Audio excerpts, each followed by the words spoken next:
ഇനി നമുക്ക് ബീറ്റ്റൂട്ട് കൊണ്ടുള്ള ഒരു ഒഴിച്ച് കറി ഉണ്ടാക്കി നോക്കാം. ഇതിനായിട്ട് ഞാനിവിടെ ഒരു ബൗൾ നിറയെ തോരൻ പരിപ്പ് എടുത്തിട്ടുണ്ട്. ഇത് നമുക്കൊരു കുക്കറിലോട്ട് ഇട്ട് കൊടുക്കാം. ഇനി നമുക്ക് സ്ക്വയറായിട്ട് കട്ട് ചെയ്ത ബീറ്റ്റൂട്ടും കൂടി ചേർത്ത് കൊടുക്കാം.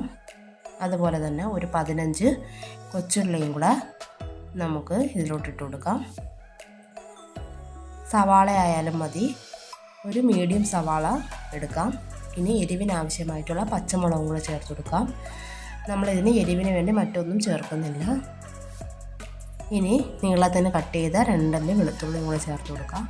ഇനി കറിവേപ്പിലയും അതോടൊപ്പം തന്നെ ആവശ്യത്തിന് വെള്ളവും ചേർത്ത് നമുക്കിതൊന്ന് കുക്ക് ചെയ്യാം. ഇനി നമുക്ക് കുറച്ച് മഞ്ഞൾപ്പൊടിയും അതോടൊപ്പം തന്നെ ആവശ്യത്തിന് ഉപ്പും കൂടെ ഇട്ട് കൊടുക്കണം. അതിനുശേഷം നമുക്ക് ഈ കുക്കർ അടച്ച് വെച്ച് കുക്ക് ചെയ്യാവുന്നതാണ്. ഒരു 3 വിസിൽ വരെ നമുക്ക് കുക്ക് ചെയ്യാം. ഇനി ഒരു 1/2 കപ്പ് തേങ്ങയിലേക്ക് 1/4 ടീസ്പൂൺ ജീരകവും കൂടെ ചേർത്ത് നമുക്കിതൊന്ന് പേസ്റ്റ് പരുവത്തിൽ അരച്ചെടുക്കാം. ഇപ്പോൾ വിസിലൊക്കെ വന്നിട്ടുണ്ട്. കുക്കർ നമുക്ക് ഓപ്പൺ ചെയ്ത് നോക്കുമ്പോൾ ഇങ്ങനെയാണ് ഇരിക്കുന്നത്. ഇനി നമുക്ക് ഇത് നന്നായിട്ടൊന്ന് ഉടച്ചെടുത്ത് ആവശ്യത്തിന് ചൂടുവെള്ളം കൂടെ ഒഴിച്ച് ഇതൊന്ന് ലൂസാക്കാം. ബീറ്റ്റൂട്ട് പരിപ്പ് നന്നായിട്ട് ഉടച്ചെടുക്കുക. കുറച്ച് കഷ്ണങ്ങൾ കിടന്നാലും പ്രശ്നമൊന്നുമില്ല. ഇനി നമുക്ക് ആ തേങ്ങയുടെ കൂട്ടും കൂടെ ചേർത്ത് ഇതൊരു 5 മിനിറ്റ് ഒന്ന് തിളപ്പിച്ചെടുക്കാം.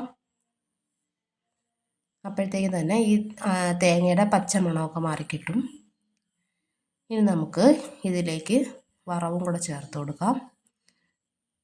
വറവുണ്ടാക്കാൻ വേണ്ടി ഞാനിവിടെ ഒരു 2 കുഞ്ഞുള്ളി ഇതുപോലെ അരിഞ്ഞെടുത്തിട്ടുണ്ട്. അതോടൊപ്പം തന്നെ കടുകും കറിവേപ്പിലയും കൂടെ ചേർത്താണ് വറവുണ്ടാക്കിയത്.